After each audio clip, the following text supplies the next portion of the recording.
भूति मधिगिरि श्री विमल धारा जैन श्रुत आनंद अमृत से भरी समता प्रवाह बहावती रागादि विकल्प तोड़ी के माँ सरस्वती प्रतिभाव वंदन दृष्टि निज में जोड़ी के दृष्टि निज में जोड़ी के।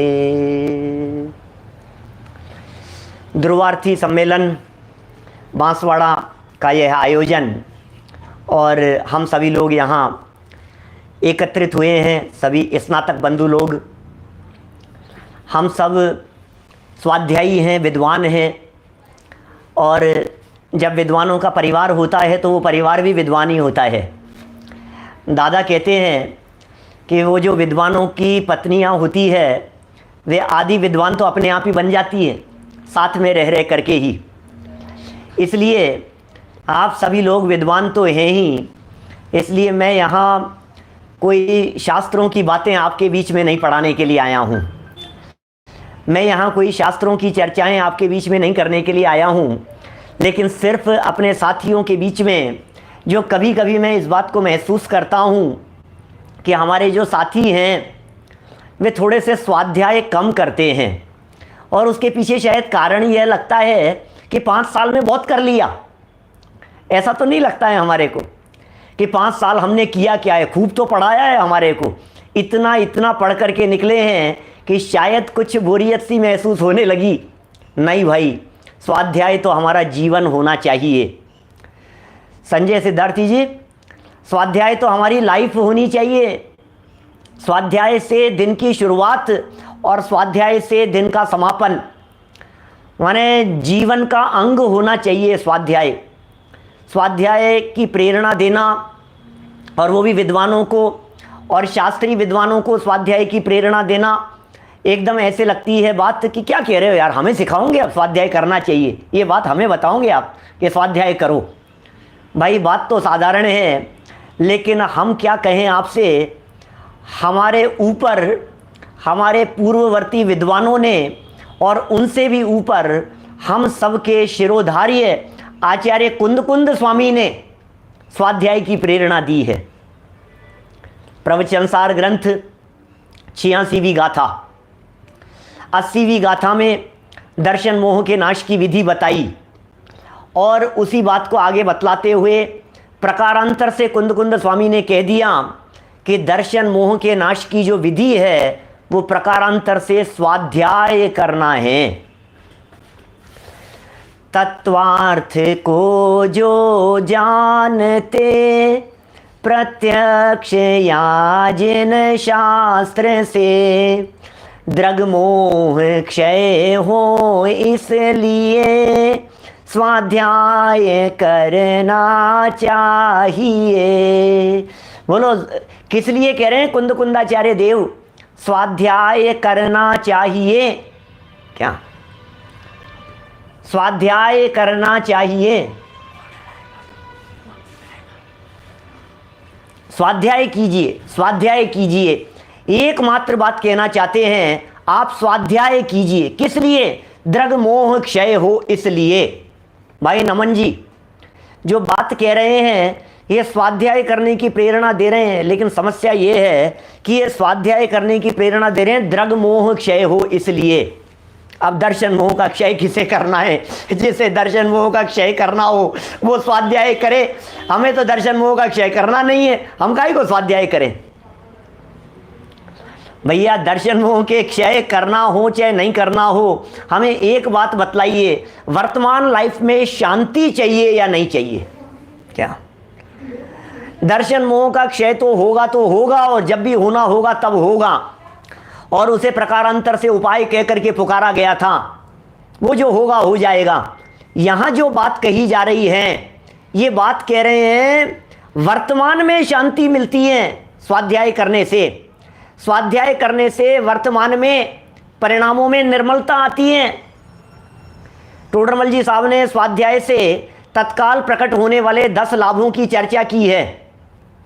स्वाध्याय से तत्काल 10 लाभ होते हैं। अभी कुछ दिनों पहले ही इस पर प्रवचन किया था मैंने, मैं उस पूरी चर्चा को रिपीट तो नहीं करना चाहता, लेकिन स्वाध्याय करेंगे तो आप महसूस करेंगे कि इससे क्या लाभ मिला है।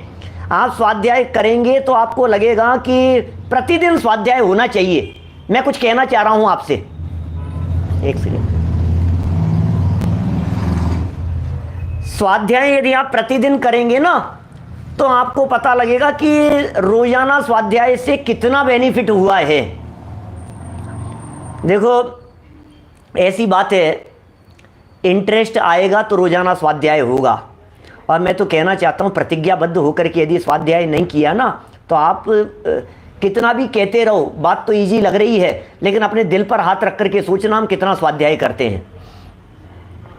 यदि महाविद्यालय से निकलने के बाद आप नियमित स्वाध्याय कर रहे होते तो कम से कम 10-20 मूल ग्रंथों का स्वाध्याय अब तक हो चुका होता। नियमित यदि स्वाध्याय का आपका संकल्प होता तो, मैं बहुत ज्यादा की नहीं कह रहा हूं, यदि नियमित आधा घंटा भी स्वाध्याय हम करते हैं ना, सिर्फ और सिर्फ आधा घंटा रोजाना पढ़ना है हमारे को, तो आप कल्पना नहीं कर सकते हैं 2-5 साल के अंदर कितने ग्रंथ पूरे हो जाते। सिर्फ रीडिंग करनी है हमारे को और कुछ नहीं। अब यदि आप रीडिंग करेंगे तो फिर आपको लगेगा कितनी बातें नई जानने में आती है। समय सार पढ़ो, प्रवचन सार पढ़ो, नियम सार पढ़ो, पंच परमागमों को पढ़ो, और अकेले पढ़ने का नाम ही स्वाध्याय नहीं है। समस्या तो यह है हमने पढ़ने मात्र को ही स्वाध्याय समझ लिया है। सुनना भी स्वाध्याय है, सुनाना भी स्वाध्याय है। वाचना, प्रचना, अनुप्रेक्षा, आमनाएं, धर्मोपदेश, ये स्वाध्याय के 5 अंग किसने नहीं पढ़े। चिंतन करना भी स्वाध्याय है। अरे हम तो दिन भर स्वाध्याय करते हैं। अब आपको लगेगा साहब क्या बात कर रहे हो, हमारे प्रवीण जी दिन भर स्वाध्याय करते हैं। अब आपको लगेगा नहीं दिन भर तो नहीं करते होंगे पंडित जी, क्या बात कर रहे हो आप दिन भर की बात कर रहे हो। अरे भाई जो चिंतन चल रहा है, जो घोलन चल रहा है, वो भी तो स्वाध्याय ही है। क्या चिंतन की धारा में जो चीज चल रही है क्या वो स्वाध्याय नहीं है। वाचना माने पढ़ना, आप पढ़ेंगे ही नहीं तो पूछेंगे क्या, फिर प्रश्न आपके ऊटपटांग होंगे। आगे पीछे पढ़ेंगे तब जाकर के व्यवस्थित प्रश्न पूछ पाएंगे। तो अकेला पढ़ना, पढ़ने के साथ साथ में पूछना, क्या फिर जो पूछा है फिर उसका जो जवाब मिला है उस जवाब के बारे में चिंतन करना। क्या चिंतन भी तो निरंतर चलना चाहिए। और फिर चिंतन के बाद में एक स्वाध्याय है आमनाएं, ये है पाठ। पाठ करो, घोलन करो, घोटन करो, उनका कंठ पाठ करो, जो हमारे अन्ना जी कराया करते थे। खूब कंठ पाठ करो। प्रवीण जी ने भी खूब ग्रंथ सुनाए और हमने भी सुनाए बहुत सारे। तो मैंने खूब पाठ पढ़ो, खूब पढ़ो, याद करो उनको। अरे कंठ में बैठा दो। मुझे आज सुबह की ही बात याद आती है, बड़े मम्मी के द्वारा कही गई बात। किसी विद्यार्थी के संदर्भ में बड़ी मम्मी कह रही थी, ऐसा प्रतिपादन कर रही थी कि एक विद्यार्थी, उसके सर में बहुत दर्द रहता था और सर में दर्द रहता था तो उसका उपचार कराने के लिए डॉक्टर को दिखाया, सारे जांच वगैरह हुई तो पता लगा ब्रेन में ट्यूमर है, गांठ थी, और बोले निकालने में आंखें जा सकती है। ऑपरेशन हुआ और उसकी आंखें चली गई। तो बड़ी मम्मी ने फिर उससे जब मिली तो पूछा कि भाई अब क्या होगा, अब तो तू पढ़ भी नहीं पाएगा, अब तो कुछ नहीं हो सकता है, शास्त्र स्वाध्याय भी नहीं कर पाएगा। तो उसने जवाब दिया, मम्मी जो बातें याद की है और जो बातें आपसे पढ़ी हैं वो बातों के सहारे मैं पूरे जीवन भर सुख शांति से रह सकता हूं। स्वाध्याय माने शांति का मार्ग, स्वाध्याय माने सुखी होने का मार्ग। जब आपको कहीं समाधान नहीं मिले तो स्वाध्याय के माध्यम से समाधान मिलेगा। आप दुनिया की किसी भी झंझट में उलझ गए हो, लेकिन यदि जिनवाणी का स्वाध्याय करेंगे आपके परिणाम शांत हुए बिना नहीं रहेंगे, ये गारंटी है मेरी। धनपाल भाई, मैं दावे के साथ में ये बात कह सकता हूं, आपके परिणाम शांत हुए बिना रहेंगे ही नहीं, क्योंकि स्वाध्याय करते समय आपको वस्तु की स्वतंत्रता दिखाई देगी, आपको द्रव्य गुण पर्याय दिखाई देंगे, आपको क्रमबद्ध परिणमन दिखाई देगा, आपको कर्म का उदय दिखाई देगा, आपको 4 अभाव दिखाई देंगे, आपको 5 जो ये प्रकरण आप पढ़ेंगे, जहां प्रकरण पढ़ेंगे आपको ऐसे लगेगा यार ये तो सब तुरंत गायब हो गई तकलीफ। संकट क्या है? सारे संकट मिट जावे, ऐसा उपाय होता है स्वाध्याय में। जो नियमित स्वाध्याय करते हैं वो जानते हैं उसकी कीमत को, अब बाकी तो माथे फोड़ते रहते हैं। और क्या है, आप में तो बहुत सारे शादीशुदा भी हैं, क्या माने आकुलता और टेंशन चलती रहती है, घरों में टेंशन चलती रहती है, बच्चों को लेकर के टेंशन चलती रहती है, व्यापार को लेकर के, बिजनेस को लेकर के, जॉब को लेकर के दिमाग में टेंशन चलती रहती है, क्या होगा क्या होगा, क्या करना है, क्या करें, दिमाग में यही बातें चलती रहती है। और इन सब बातों में जो आकुलता उत्पन्न हो रही है, उस आकुलता को दूर करने का यदि कोई उपाय है तो एकमात्र उपाय है स्वाध्याय। कंठपाठ होना चाहिए, याद कीजिए, नियम बना लीजिए पाठ करने का, कुंद कुंद शतक का, तत्वार्थ सूत्र वगैरह का, ये तो सब बेसिक चीज़ें हैं जो याद होनी ही चाहिए। भक्तामर है, तत्वार्थ सूत्र है, द्रव्य संग्रह है, ये सब चीज़ें तो छोटी छोटी सी चीज़ें हैं। मुझे मालूम है मैं विद्वानों से कह रहा हूँ, लेकिन फिर भी यदि आप रोजाना ये स्वाध्याय करने की परंपरा नहीं रखेंगे और याद करने की परंपरा नहीं डालेंगे तो फिर तो ख़त्म है सब कुछ। कहते हैं ना कि वो फेरा नहीं तो गायब हो जाएगी सब चीज़। पिछले 5 वर्षों में जो आपने महाविद्यालय में रह करके जो भी अध्ययन किया था, यदि उस अध्ययन को आपने पढ़ाना शुरू नहीं किया और उसका यदि रिवीजन नहीं किया तो पूरी की पूरी विद्या खत्म हो जाएगी। किसी भी चीज़ को याद करने का एक ही फॉर्मूला समझिए आप, याद रखने का, उसे पढ़ाना शुरू कर दीजिए। कितना बड़ा काम हो सकता है। आज बांसवाड़ा से निकले हुए 100 से ज़्यादा विद्वान हैं, लेकिन कोई कोई ही दिखते हैं बस समाज में। आप काम करेंगे तो दिखेंगे, आप काम करेंगे तो परिचय में आएंगे। हम तो नाम ही नहीं जानते, 4-6 से ज़्यादा के नाम नहीं जानता प्रवीण भाई में। माने कुछ ही नाम दिखते हैं। अब वो चाहे दीपक ध्रुव का मान लो, अमित अरिहंत का मान लो, संजय सिद्धार्थी के कुछ नाम हैं जो दिखते हैं, जो थोड़े बहुत कहीं ना कहीं कार्य करते हुए समाज में दिखाई देते हैं। तो बाकी का क्या होगा? क्या मैं नहीं कहता हूं आप समाज के लिए कीजिए, लेकिन इतना तो हो ही सकता है कि हम अपने आप के लिए करें कि साहब सभा नहीं मिलती है, समय नहीं मिलता है, मंदिर है तो वहाँ स्वाध्याय पहले से चलता है, दूसरे विद्वान करते हैं कि कोई बात नहीं, हमारा परिवार तो है, अपनी पत्नी तो है, अपने बच्चे तो हैं, उनको ही लेकर के बैठिए आप कि नहीं पंडित जी अभी तो शादी नहीं हुई हमारी, कि कोई बात नहीं, शादी नहीं हुई तो माता पिता होंगे, उनके साथ में लेकर के बैठिए। लेकिन नियमित स्वाध्याय तो आत्मार्थी की खुराक होना चाहिए। मतलब जब तक आप इसे अपना जीवन नहीं समझेंगे तब तक कुछ नहीं होगा। स्वाध्याय माने जीवन, स्वाध्याय माने लाइफ, ये लाइफ का सवाल है और कुछ नहीं। हमें महिमा नहीं आती, जो सुना है उसे सुना दो, बस इतना सा काम कर लो, इतना तो कर सकते हैं। पौन घंटे के प्रवचन में जो बातें सुनी है बस उन बातों को सुनाना है मुझे, तो और कुछ नहीं करना है, किसी ने किसी को सुनाना है। सुधीर जी साहब न्यू जर्सी वाले, बोलो, इतना सा काम करना है कि जो बात हमने प्रवचन में सुनी है वो बात किसी न किसी व्यक्ति को पकड़ करके सुनाना है। नंदपाल जी ऐसा सही कह रहा हूं? नहीं कर सकते अपन ऐसा? सुना दो बस किसी ना किसी। अरे कोई, मैं नहीं कहता हूं पूरा पौन घंटा याद कर किया हुआ सुनाएंगे सनत भाई, पूरा याद किया हुआ तो नहीं सुना पाएंगे अपन, लेकिन कम से कम कोई कहानी आ गई होगी, कोई प्रसंग आ गया होगा, कोई उदाहरण आ गया होगा, किसी का भी फोन आ गया और बस उसको सुना दोगे, आज पता है यार क्या आया था प्रवचन के अंदर, क्या माने। यदि उसका इंटरेस्ट नहीं होगा तो अगली बार फोन करने से पहले घबराएगा कि यार उसको फोन करने का मतलब 5 मिनट पहले तो कहानी सुनना है, क्या धर्म की बात सुनाएगा हमारे को। अपना पक्का हो रहा है, ज्ञान का प्रचार हो रहा है, यही काम तो करना है अपने को। और क्या पता किसकी रुचि कब बदल जाए, क्या पता किसका जीवन कब बदल जाए। यदि उसका जीवन बदल जाएगा तो जीवन भर आपका उपकार नहीं भूलेगा। उसका जीवन बदल जाएगा तो जिंदगी भर आपका एहसान मानेगा। ये बहुत बड़ा काम है, बहुत बड़ा काम है ये, इसे साधारण मत समझना, ये कोई छोटा काम नहीं है। लेकिन हमें ही महिमा नहीं आती है, समस्या तो ये है ना। प्रवचन सुनने के बाद में कितनी देर तक हमारे दिलो दिमाग में वो बातें गूंजती है, जरा हृदय पर हाथ रख करके सोचना। पिक्चर हॉल से निकलने के बाद पूरे रास्ते पिक्चर हॉल की चर्चा करते हुए आते हैं, मूवी की। 4 दोस्त मिलकर के मूवी देखने जाएं ना, और पिक्चर हॉल से बाहर निकलें तो पूरे रास्ते उसकी चर्चा होती है। क्या हुआ था, अरे यार क्या गजब डायलॉग था, अरे यार क्या किया था उसने है, और कैसा वो तो गजब ही, उस बातों को याद कर करके क्या हंसता है, पूरे रास्ते उसकी चर्चा करके आता है।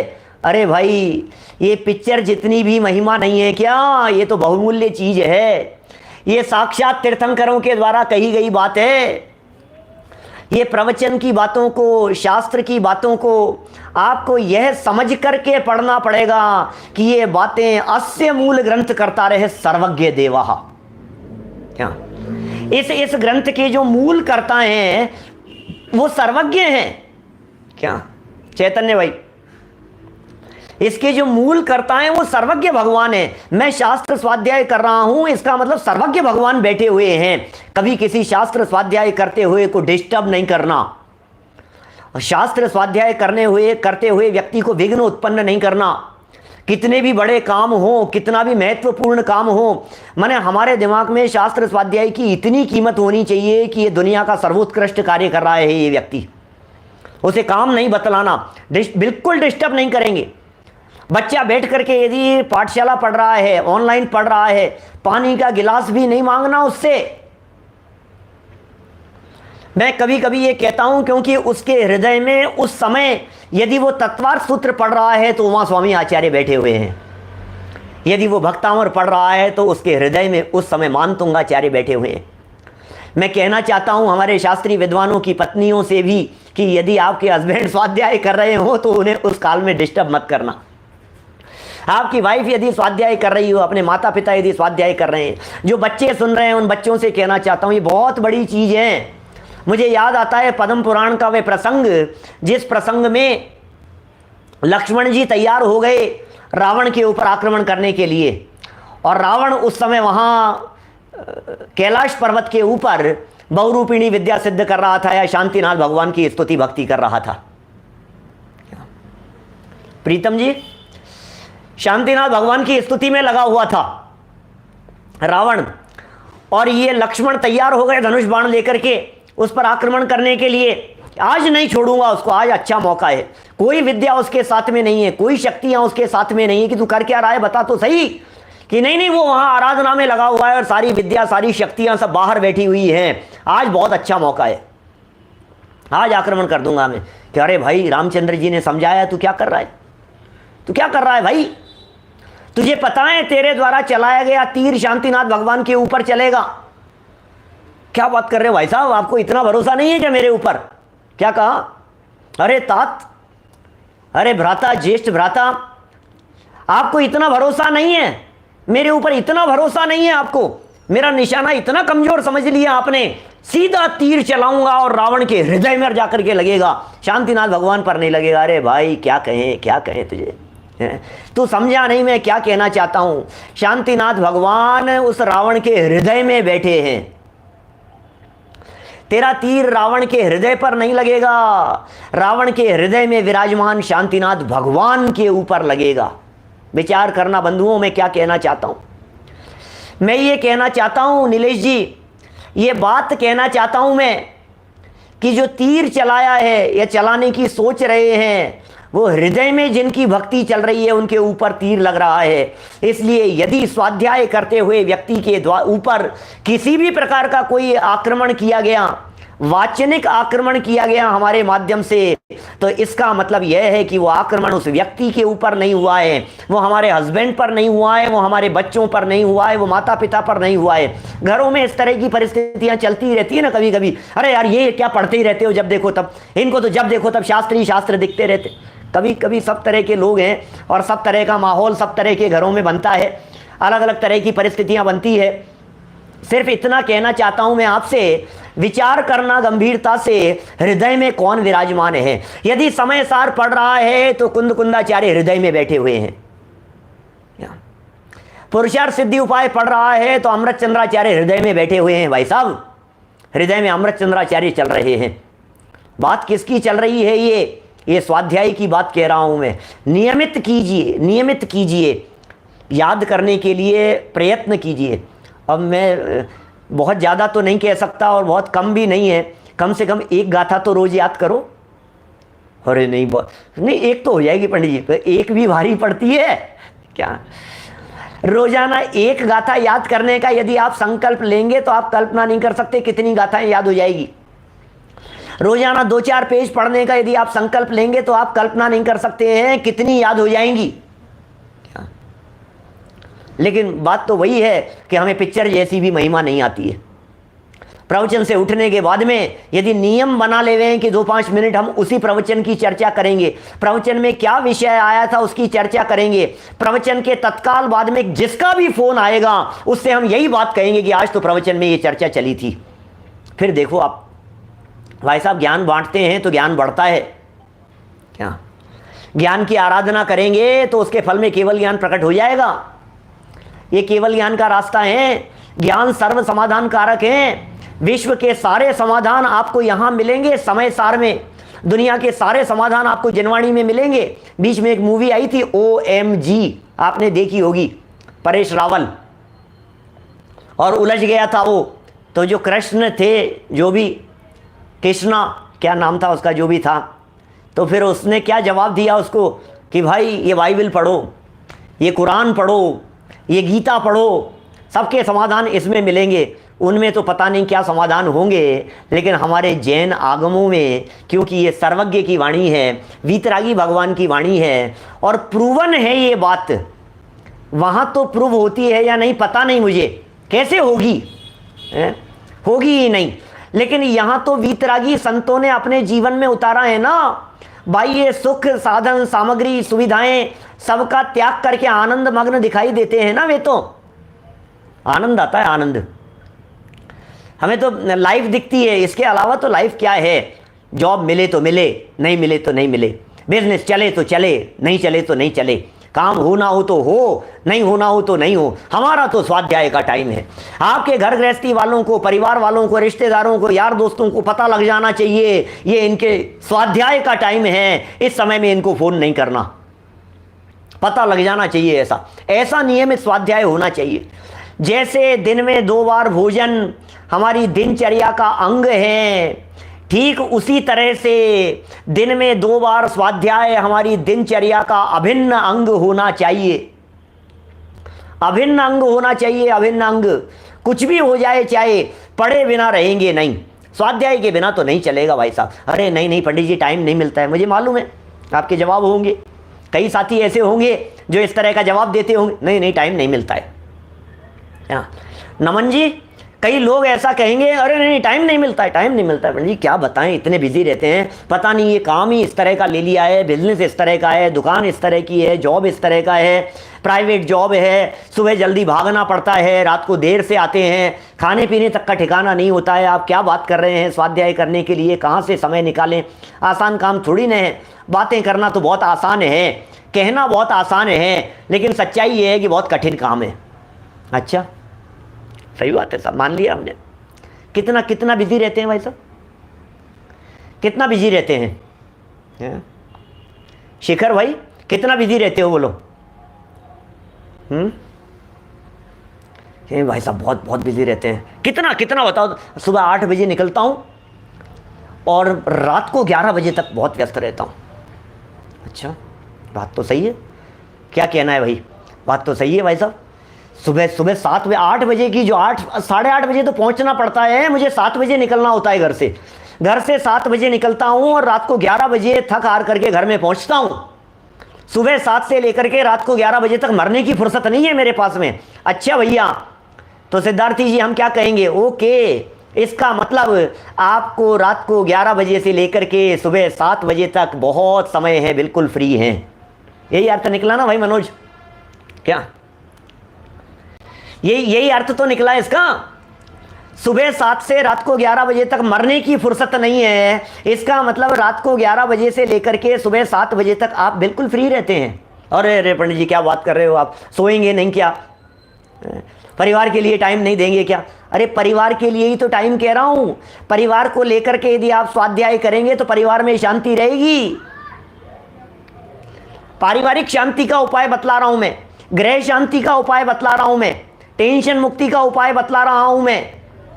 ये बातें सिर्फ कहने के लिए मत समझना। मैं जानता हूं आप लोग सब भी इसी तरह बोल सकते हैं, इसी तरह की बातें कह सकते हैं, लेकिन भाई साहब ये काम तो करना पड़ेगा, करना पड़ेगा, कुछ भी हो जाए चाहे क्या।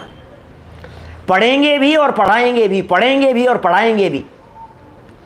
मुझे याद नहीं है पिछले 27-28 सालों में कभी एक आध दिन भी ऐसा गया हो जिस दिन मैंने प्रवचन नहीं किया हो। अभी बीच में कोरोना हो गया था ना, ये कभी अस्पताल में भर्ती हुआ नहीं, कभी कभी बंद, कभी ट्रेन में हो या फ्लाइट में हो या सफ़र में हो, तब की बात अलग है। नहीं तो रोजाना ये तो दिनचर्या है। इसके बिना कैसे रहेंगे हम? इसके बिना तो होता ही नहीं है, ज़िंदगी नहीं चलती है इसके बिना। तो रोटी के बिना नहीं चलता, उसी तरह से स्वाध्याय के बिना नहीं चलता है। और समाधान मिलेंगे, आप समस्या बतलाइए, आपको सारे समाधान मिलेंगे, सब समाधान मिलते हैं। कि नहीं साहब जॉब का समाधान थोड़ी ना मिलेगा, इससे स्वाध्याय करने से जॉब का समाधान मिल जाएगा क्या? हाँ मिल जाएगा, क्या बात कर रहे हो। हम रोजाना स्वाध्याय करेंगे तो हमारी जॉब की प्रॉब्लम सॉल्व हो जाएगी क्या? बिल्कुल हो जाएगी। कि नहीं यार ये बात तो हमारे को समझ में नहीं आई है भाई सुमित, ये बात तो हमारे को समझ में नहीं आई। जॉब की प्रॉब्लम कैसे सॉल्व हो जाएगी प्रवीण जी, ये कैसे हो जाएगी यार? आप कह रहे हो सारी प्रॉब्लम सॉल्व हो जाएगी, जॉब लग जाएगी स्वाध्याय करने से।